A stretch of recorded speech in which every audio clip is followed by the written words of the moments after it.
하나님이여 주는 나의 하나님이시라. 내가 간절히 주를 찾되 물이 없어 마르고 황폐한 땅에서 내 영혼이 주를 갈망하며 내 육체가 주를 앙모하나이다. 내가 주의 권능과 영광을 보기 위하여 이와 같이 성소에서 주를 바라보았나이다. 주의 인자하심이 생명보다 나으므로 내 입술이 주를 찬양할 것이라.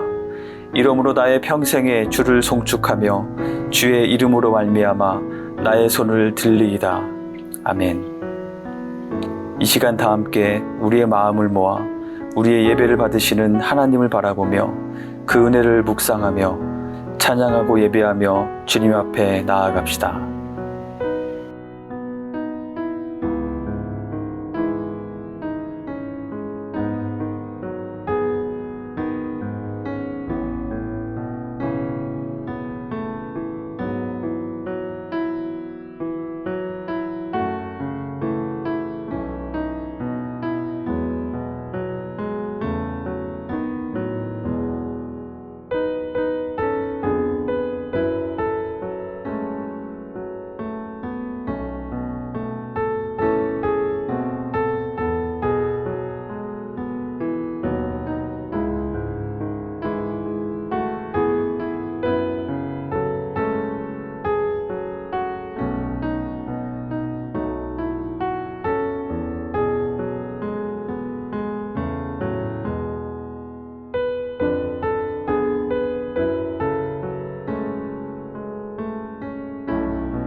전능하신 하나님, 죄로 인하여 죽을 수밖에 없는 우리를 위해 독생자 예수 그리스도를 이 땅에 보내셔서 십자가에 달려 죽기까지 사랑하신 하나님의 은혜를 감사드립니다. 어려운 시간을 지나고 있지만 지금 이 시간 온라인 예배로 주님께 나와 예배할 수 있는 시간과 환경을 갖게 됨을 감사드립니다. 지금 온 세계가 코로나 바이러스로 인해 많은 사람들이 고통 가운데 있습니다. 그 중에는 우리의 가까운 성도님도 계십니다. 주님께 간구하옵기는 코로나 바이러스 감염으로 인해 어려운 가운데 있는 분들에게 하나님께 간절히 기도하오니 전능하신 하나님의 능력으로 치유하여 주시옵소서. 가족들에게는 위로와 성령께서 함께해 주시고 그리고 수고하는 의료진들에게 지치지 않는 용기와 힘을 주시옵소서. 코로나 바이러스 백신과 치료제 개발자들에게 지혜를 주셔서 속히 백신과 치료제가 나오게 하여 주시옵소서. 그리하여 예전과 같이 함께 교제하며 주 안에서의 사랑이 회복되기를 기도합니다. 지금 이 시간 투병 중이신 성도님들을 위해 기도합니다. 전능하신 하나님께서 우리의 기도를 들어주셔서 병이 고침을 받고 깨끗함으로 나올 수 있기를 위해 기도드립니다. 선교사님들을 위해 기도드립니다. 주님의 복음 사역을 위해 열악한 환경에서 수고하시는 선교사님과 가족들의 건강과 안전을 지켜주시고 필요를 채워주시옵소서. 늘 주님께서 함께해 주시옵소서. 교회를 위해 기도합니다. 우리 교회가 주님의 꿈을 이루는 교회가 되기를 소원합니다. 어려운 환경 가운데 있지만 기도와 말씀과 복음 전도와 선교의 교회의 사명을 끝까지 다하는 교회가 되기를 기도합니다. 예배를 위해 기도합니다. 가정에서 드려지는 예배가 어디에서나 성령의 임재하심과 역사하심이 있기를 위해 기도합니다. 오늘 말씀을 전하시는 최 목사님께 성령께서 함께 하셔서 우리들에게 귀한 하나님의 말씀을 대언할 때 듣는 저희에게 큰 은혜의 말씀이 되고 그 말씀을 적용하여 살아가는 한 주간 되기를 위해 기도합니다. 온라인으로 드려지는 이 예배를 주님께서 기쁘게 받아 주시옵소서. 예수님 이름으로 기도합니다. 아멘.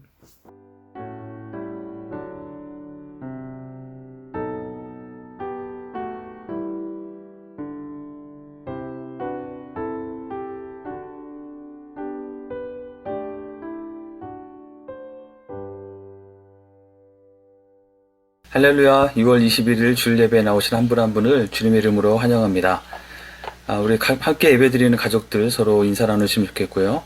혹시 TV로 예배드리시는 분들은 잠깐 휴대폰을 꺼내셔서 우리 목장원들과 카톡으로 서로 축복 인사 나누면 좋겠습니다. 네, 옆에서 카톡 소리가 들리는 것 같네요. 네, 혹시 오늘 우리 교회 예배에 처음 참석하시는 분이 계시면 우리 교회와 함께, 우리 공동체와 함께 신앙생활하기 원하시면 우리 교회 사무실 전화나 아래 이메일로 연락해 주시면 저희가 잘 안내해 드리도록 하겠습니다. 오늘은 아버지의 날입니다. 우리 각 가정을 위해서 헌신하시는 아버지들의 수고에 깊이 감사드립니다. 저희가 아버지들의 수고에 감사해서 저희가 교회에서 작은 선물을 준비했는데요. 원래 오늘 전달해 드릴 예정이었는데 지금 교회 사정상 전달이 좀 늦어질 것 같습니다. 먼저 화면으로 만나보시기 바랍니다. 오늘은 예배 포맷이 이전과 좀 다른데요. 그동안 저희가 비전센터에서 정상적인 예배와 같은 형식으로 현장에서 예배를 진행하면서 실시간으로 인터넷을 통해서 중계해드리는 방식이었는데, 이제 오늘부터는 당분간 이렇게 미리 녹화해서 저희가 준비한 온라인 예배를 드리게 됩니다. 대부분 소식을 들으셨을 텐데요. 안타깝게도 지난 주간 동안 우리 교회 성도님들 중에서 코로나19 양성 판정을 받은 분들이 계셨습니다. 그리고 어제 토요일 오후에는 우리 교역자들 중에서 한 분이 또 추가로 양성 판정을 받았습니다.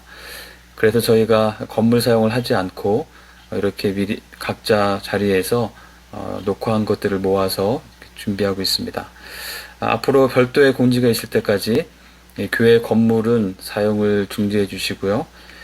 다만 교회 사무 업무와 또 건물 안전 관리를 위해서 우리 교육자들은 한 명씩 근무를 하게 됩니다. 참고해 주시기 바랍니다. 그리고 양성 판정을 받은 분들과 접촉 가능성이 있는 분들은 교회에서 파악하는 대로 전부 연락을 드려서 검사를 받고 있는 중입니다. 이분들의 검사 결과가 나오는 거에 따라서 교회에서 우리 성도님들의 안전과 또 지역사회의 안전을 위해서 필요한 조치들을 취하게 될 텐데요. 잘 소식을 귀 기울여 주시고 잘 따라 주시기 바랍니다. 저희 교회에서는 이후에 전개되는 상황을 또 투명하고 신속하게 알려드리면서 필요한 조치들을 해나가도록 하겠습니다. 무엇보다도 우리 고통을 겪고 있을 우리 교우들, 그분들이 불필요한 고통을 더 겪지 않도록 개인 신상 보호에 신경을 써주시면 좋겠고요. 또 이분들의 건강을 위해서 같이 기도해 주시기 바랍니다. 마지막으로 한 가지 더 아쉬운 소식이 있는데요. 우리 함께 신앙생활 하시던 카리스 산목장의 송석하, 송정숙 집사님 부부가 이번 26일에 시애틀로 이주하시게 됐습니다. 물론 저희가 만날 수는 없지만 그래도 이 지역에 계시는 동안에 서로 인사 나눠주시고 또 새로운 곳에서 또 새로운 생활을 위해서 함께 기도해 주시기 바랍니다. 네, 그럼 이제 이어서 오늘은 우리 영어부 찬양팀과 함께 계속해서 찬양하며 예배하며 나가도록 하겠습니다.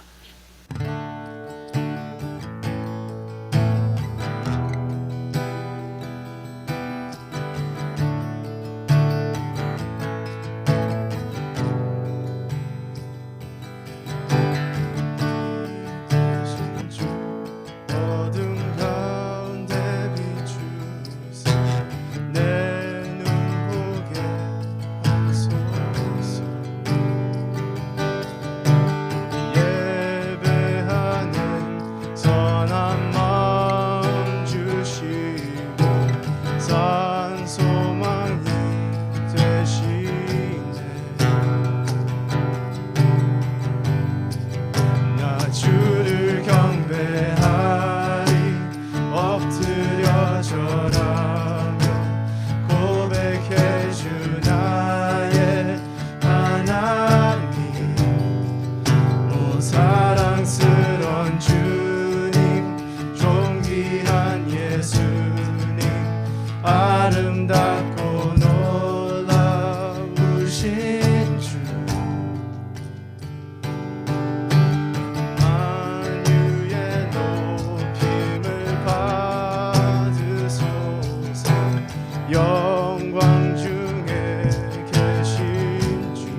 주를 경배하리 엎드려 절하며 고백해 주 나의 하나님 오 사랑스런 주님 존귀한 예수님 아름답고 놀라우신 주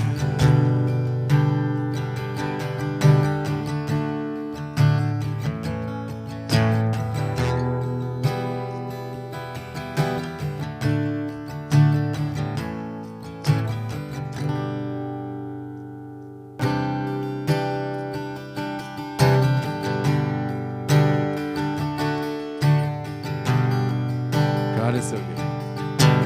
God is so good. God is so good. God is so good. He's so good to me.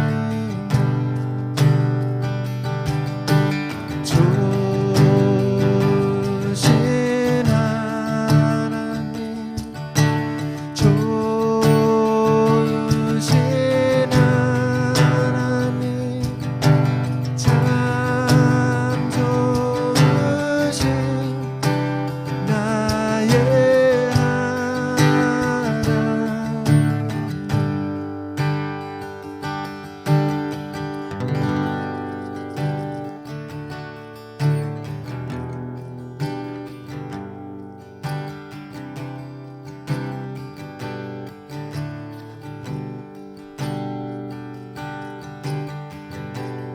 약할 때 강함 되신 나의 보배가 되신 주 나의 모든 것 주 안에 있는 보물은 나는 포기할 수 없네 주 나의 모든 것 예수 어린 양 존귀한 이름 예수 어린 양 존귀한 이름 십자가 제사하셨네 주님의 이름 찬양해 나의 모든 것 쓰러진 나를 세우고 나의 빈잔을 채우네 주 나의 모든 것 예수 어린 양 존귀한 이름 예수 어린 양 존귀한 이름 예수 어린 양 존귀한 이름 예수 어린 양 존귀한 이름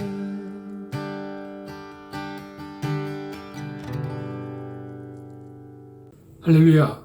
온라인 예배 참석하신 여러분들 진심으로 환영합니다. 오늘은 좀 색다른 예배를 드리게 되었습니다. 각자 집에서 녹음을 하고 편집을 한 것입니다. 아마도 가장 마음이 무거운 예배가 아닌가 싶습니다. 지난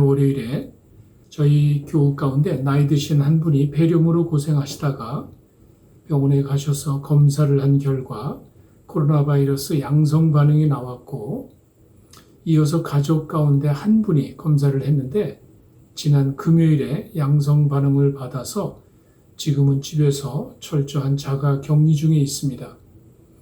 나머지 가족과 곁에서 돌봐드리던 서너 분은 모두 음성으로 나왔습니다. 양성 반응을 받으신 나이 드신 분은 지난 3월부터 저희 교회에 나오지 않았고, 또 다른 가족 양성 반응을 받으신 분은 6월부터 교회에 나오지 않았습니다. 그런데 어제 토요일에 우리 교육자들 가운데 한 분이 양성 반응이 나왔고, 그분이 지난 주일 예배에 참석을 해서 오늘 이렇게 갑자기 교회 건물 사용을 중지하고 교회에서 드리는 모든 예배를 취소하게 된 것입니다. 그리고 이렇게 집에서 편집해서 제작을 한 온라인 편집 예배를 드리게 된 것입니다. 지난 주일 예배에 참석을 한 모든 성도들에게 연락해서 검사를 받게 하였고, 우리 모든 교육자들도 물론 검사를 받을 것입니다. 그리고 당분간 결과가 나올 때까지는 자가 격리를 하면서 온라인 사역에 집중을 하기로 했습니다. 지난 한 주간 정말이지 숨 쉴 틈도 없이 몰아치는 여러 가지 많은 일들로 힘들고 지친 가운데 있었지만, 그래도 성도님들의 흔들리지 않는 헌신과 기도로 힘을 얻고 있습니다. 바라기는 확진 판정을 받은 가족을 위해 간절히 기도해 주실 것을 정말 부탁드립니다. 그분들의 마음이 어떨까? 우리가 입장을 바꾸어서 생각을 해야 합니다. 그들의 위치에 돌아가서 그분들의 심정을 이해하고 간절히 기도했으면 합니다. 또 앞으로 어떻게 될지, 또 더 많은 확진자들이 발생할지 아무도 모릅니다. 그런 어려운 현실 가운데서도 흔들리지 않고 믿음으로 이겨나가도록 서로를 위해 간절히 기도하시기 바랍니다. 우리 교회는 상황이 진전되는 것에 따라서 신속하고 정확한 정보를 전해드리고, 우리가 할 수 있는 최선의 방법을 다 동원해서 안전한 관리에 최선을 다할 것을 다시 한번 약속드립니다. 혹시라도 궁금한 것이 있으면 저나 박 목사님에게 연락해 주시기 바랍니다. 감사합니다. 기도하겠습니다. 아버지 하나님, 원치 않는 힘든 어려운 상황 가운데 있지만 이 가운데도 분명히 주님이 함께 계심을 믿습니다. 우리를 구원하시고 우리와 함께 하시고 영원토록 인도하시는 그 하나님을 바라보며 이렇게 예배를 드립니다. 비록 불편한 가운데 색다른 예배를 드리지만 변함없는 하나님의 사랑과 은혜와 평안을 맛보는 귀한 시간 되게 하여 주시옵소서. 특별히 확진 판정을 받고 고통을 겪는 우리 가족들, 하나님이 꼭 함께 하셔서 먼저 그들의 마음에 평안 주시고 주님의 치유의 능력으로 사랑의 손길로 어루만지셔서 하루속히 회복되고 모든 것이 정상으로 돌아올 수 있도록 주님이 인도해 주시옵소서. 하나님의 말씀 앞에 있습니다. 말씀을 통해 주의 음성 듣는 귀한 시간 되게 하여 주시옵소서. 예수님의 이름으로 기도했습니다. 아멘. 사무엘하 18장 33절의 말씀 우리 같이 읽겠습니다. 왕의 마음이 심히 아파 문 위쪽으로 올라가서 우니라. 그가 올라갈 때에 말하기를 내 아들 압살롬아, 내 아들 내 아들 압살롬아, 차라리 내가 너를 대신하여 죽었다면 압살롬 내 아들아 하였더라. 성경에 나오는 인물들의 이야기가 때로는 좀 거리감을 느끼게 할 때가 있습니다. 모세 같은 경우가 대표적입니다. 홍해바다를 가르고 반석을 쳐서 물이 나오게 하고, 정말 소설 같은 내용입니다. 아무나 쉽게 흉내낼 수 없는 그런 것들이기 때문입니다. 엘리야도 마찬가지입니다. 하늘에서 불이 내려 제단에 있는 것들을 다 태워버립니다. 그리고 죽지 않고 하늘로 승천하는 장면이 있습니다. 참 감동적이긴 하지만 야, 대단하다, 이 정도입니다. 우리와는 거리감을 느끼게 하는 게 사실입니다. 그런데 다윗을 생각하면 그렇지 않습니다. 다윗은 좀 다릅니다. 너무나도 친근하게 느끼고 공감을 느끼게 하는 경우가 많습니다. 어떻게 보면은 아주 인간적입니다. 우리 모두가 쉽게 접하고 인정할 수 있는 그런 내용들이 아주 많습니다. 별로 내세울 게 없어서 그런지 다윗은 꼭 무슨 일이 생기면 먼저 기도합니다. 연약하고 겸손한 사람의 모습을 대변한다고 해도 과언이 아닙니다. 항상 어려운 일이 있을 때마다 여호와께 여짜고 가르되, 이런 말이 자주 등장을 합니다. 골리앗 앞에 서 있는 그 다윗의 모습을 아시죠? 큰 소리 치면서 담대하게 나가는 그 모습은 그야말로 어린애같이 순진하고 어떨 때 보면 바보 같은 그런 느낌이 들기도 합니다. 그런데 그게 허무맹랑한 모습은 아닙니다. 왜냐하면 자기가 체험했기 때문에 그래요. 체험에 근거한 담대한 믿음을 그렇게 보여준 겁니다. 하나님께서 얼마나 기뻐하시겠습니까? 자기만 믿고 막 담대하게 나가는 그 다윗을 보고 어쩔 수 없이 하나님이 도와주시는 것 같아요. 어쩌면 그래서 하나님께서 다윗을 향하여 내 마음에 합했다, 하나님의 마음에 합한 사람이라고 이야기를 하지 않습니까? 다윗의 삶이, 다윗의 말과 행동이 하나님의 마음에 쏙 들었다는 이제 그 말입니다. 오죽하면 그렇겠습니까? 인간적으로 내세울 것이 없지만 그래도 믿음만은 자랑할 수 있습니다. 사람보다 하나님을 더 의지하는 그런 대표적인 사람이 다윗이었습니다.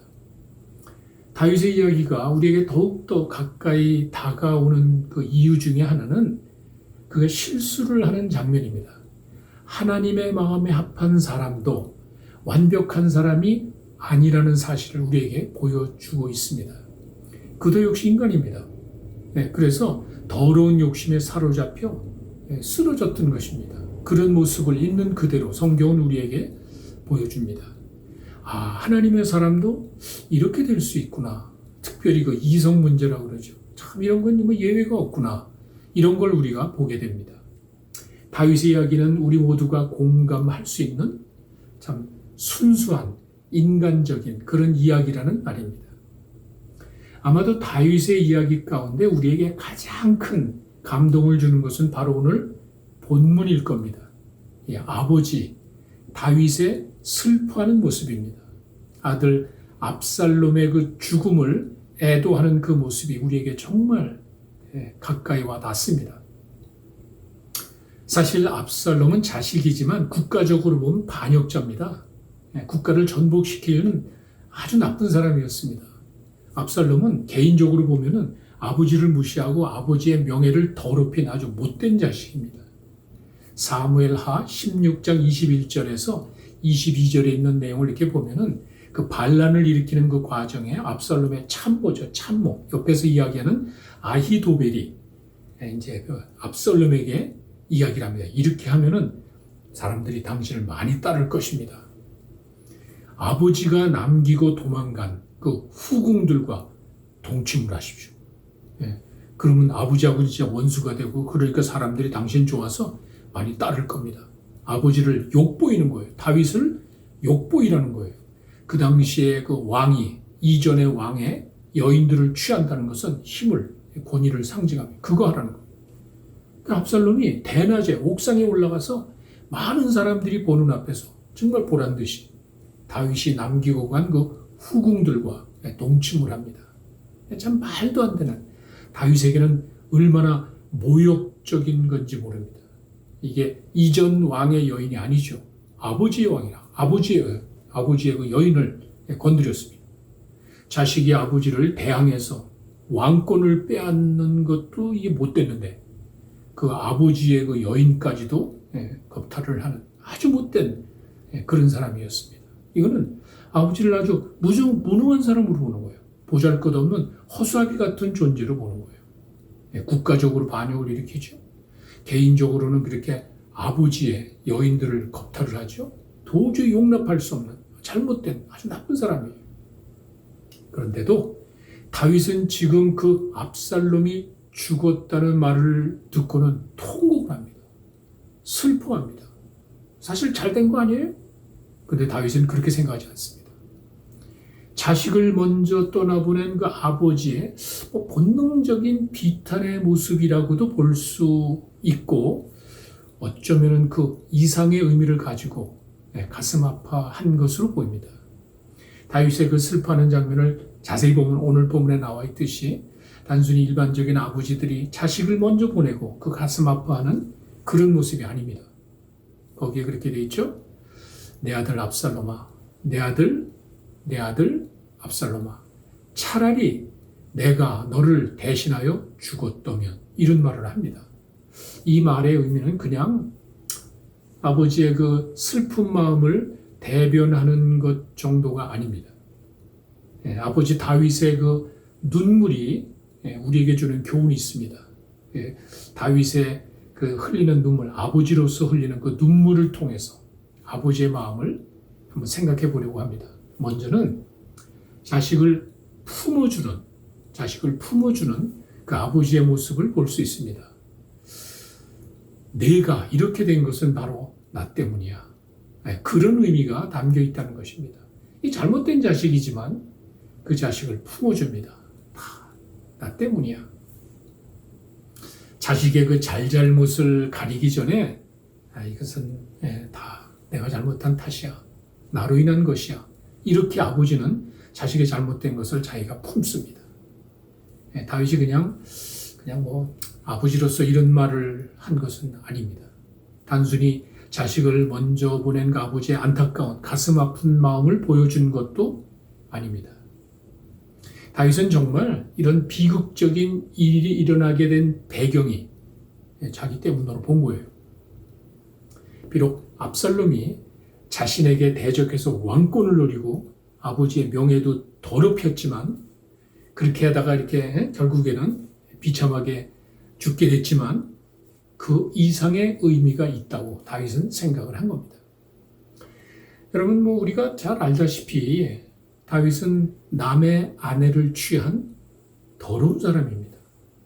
여러분 잘 알고 계시죠? 그 밧세바를, 자기가 왕이니까 밧세바를 취하는 그 모습 보십시오. 그뿐 아니죠. 그의 남편을 전쟁터에서 죽게 합니다. 완벽한 범죄를 일으킨 살인자예요. 아무리 왕이라고 하지만, 그 당시에 모든 왕이 다 할 수 있다고 하지만 하나님의 사람은 그렇게 하면 안 되죠. 일반 세상 왕과 똑같이 하면 안 됩니다.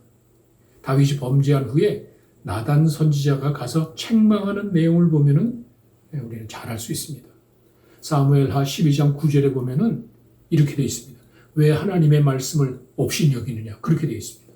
다윗이 범죄하는 것은 지 욕심대로 남의 여자를 취한 게 아니라, 하나님은 이놈아, 왜 너 나를 업신여기냐, 나를 무시하냐, 이렇게 책망을 합니다. 단순한 정욕에 이끌린 것이 아니라 하나님의 뜻을 알고도 하나님을 불순종한, 하나님을 향한 도전으로 본 거예요. 하나님은 그렇게 봤습니다.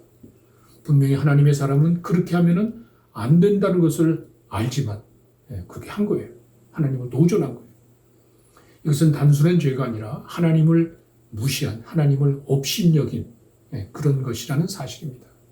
그리고 그 다음 절에 사무엘하 12장 10절에 보면 또 나를 업신여겼다고 이야기하시면서 칼이 네 집에서 영원히 떠나지 않을 것이다, 이런 무서운 경고를 합니다. 근데 그게 현실적으로 일어난 거예요. 다윗의 범죄로 인해서 무서운 심판이 임할 것이라고 했는데 지금 그것이 이루어졌습니다. 자기 아들 압살롬이 자기를 반역해서 비참하게 죽었지만 그 원인은 바로 자기에게 있다는 거예요. 다윗은 바로 이 하나님의 그 말씀을, 하나님께서 자기에게 책망한 것을 기억하면서 이 결과로 내 자식이 압살롬이 죽었다고 생각을 한 겁니다. 차라리 내가 대신 죽었으면, 그런 의미가 있습니다. 아버지 다윗의 눈물은 비록 잘못된 자식이라 할지라도 품어주는 아버지의 마음을 보여줍니다. 또 한 가지는 자식을 사랑하는 아버지의 마음을 또 보여줍니다. 차라리 내가 당해야 되는데, 이런 의미입니다. 차라리 내가 당해야 되는데 어떤 어려움과 고통도 자식에게 임하는 것, 자식이 당하는 것을 원치 않는 거예요. 차라리 내가 당하는 게 낫지. 이런 마음을 이제 보여준 겁니다. 이게 바로 사랑입니다. 사랑은 나의 유익을 구하지 않는다고 그러죠. 오히려 희생하기를 원하죠. 이 사랑하는 아버지의 마음입니다. 정말 이해할 수 없는 것이 그 아버지의 마음입니다. 아버지의 사랑, 아버지의 그 사랑의 마음, 정말 이해할 수 없습니다. 여러분, 돌아온 탕자에 대한 이야기를 잘 아시죠?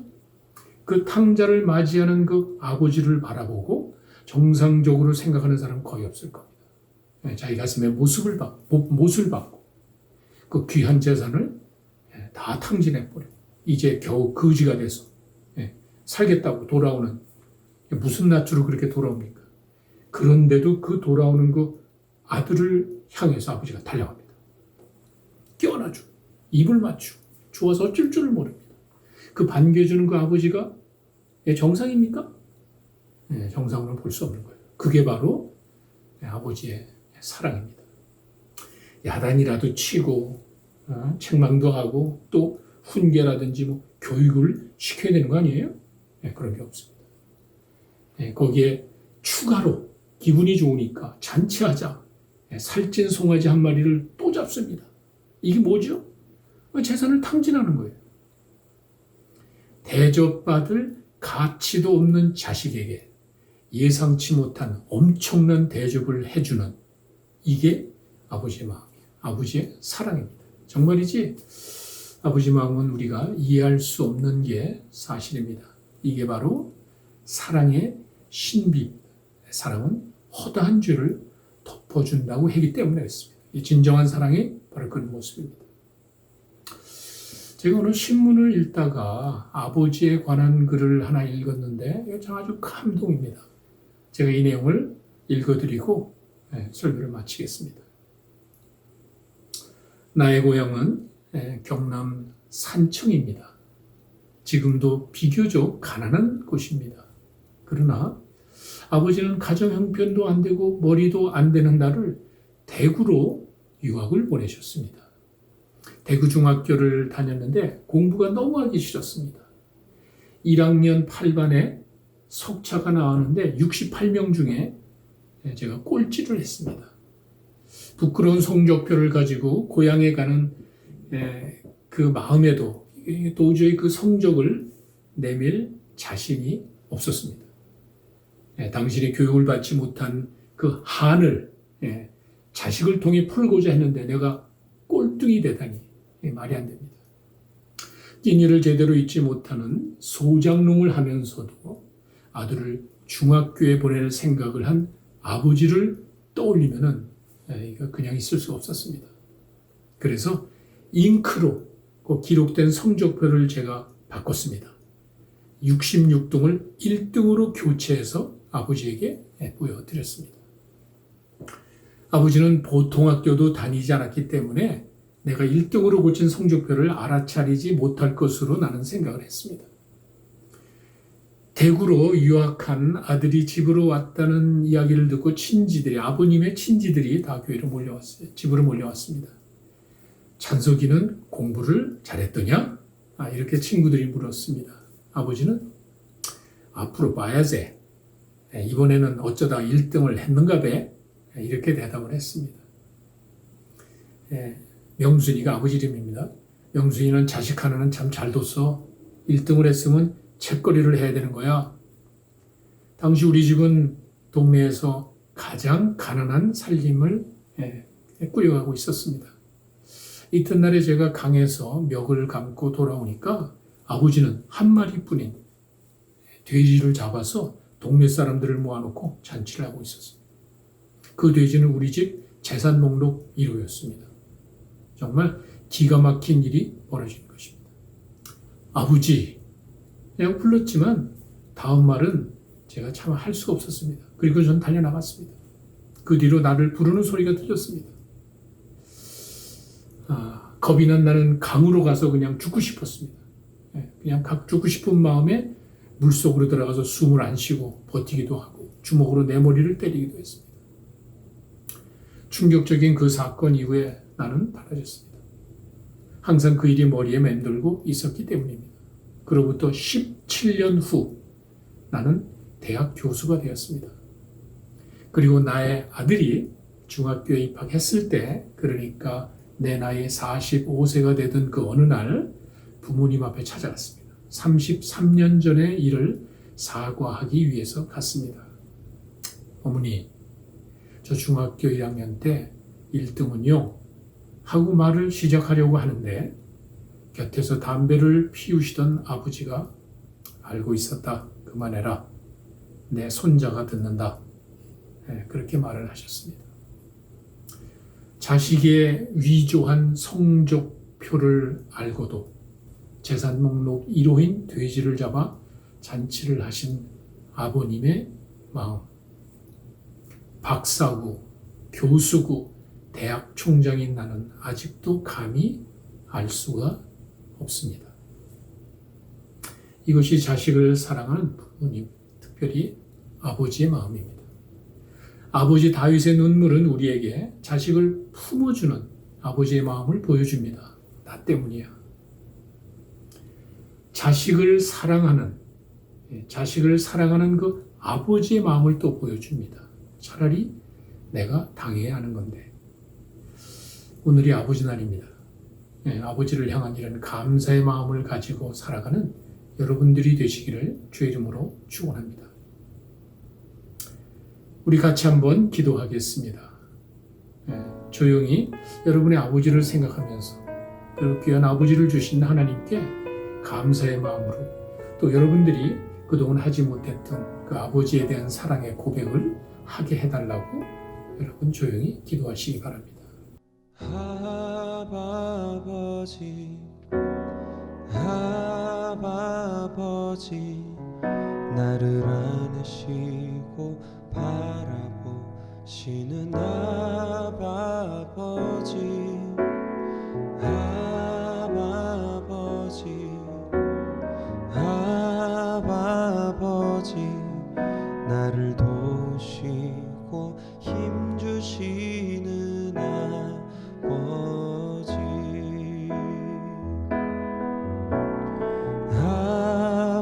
아버지, 아버지, 나를 안으시고 바라보시는 아버지, 아버지, 아버지, 나를 도우시고 힘주시는 아버지, 주는 내 맘을 고치시고 볼 수 없는 상처 만지시네.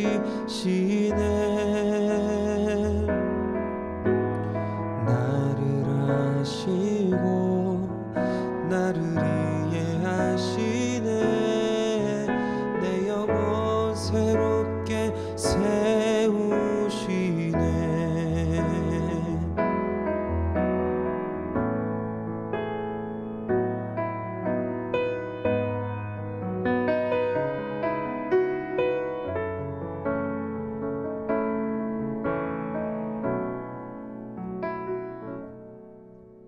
아버지 하나님, 저희가 이 땅을 살아가며 하나님의 사랑을 맛볼 수 있도록, 하나님의 그 신실하심을 맛볼 수 있도록 우리의 육신의 아버지를 주신 것 감사합니다.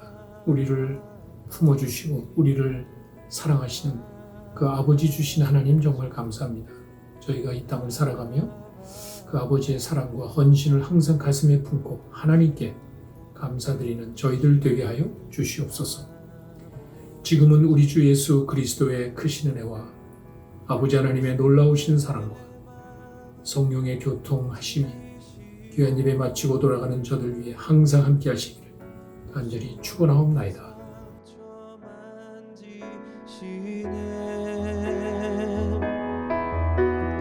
나를 아시고 나를 이해하시네.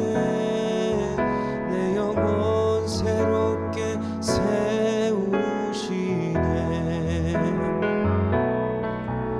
주는 내 맘을 고치시고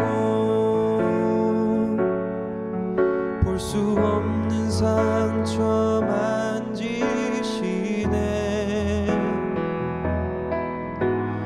나를 아시고 나를 이해하시네.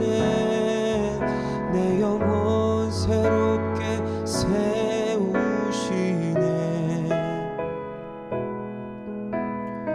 나를 아시고 나를 이해하시네. 내 영혼 새롭게 세우시네.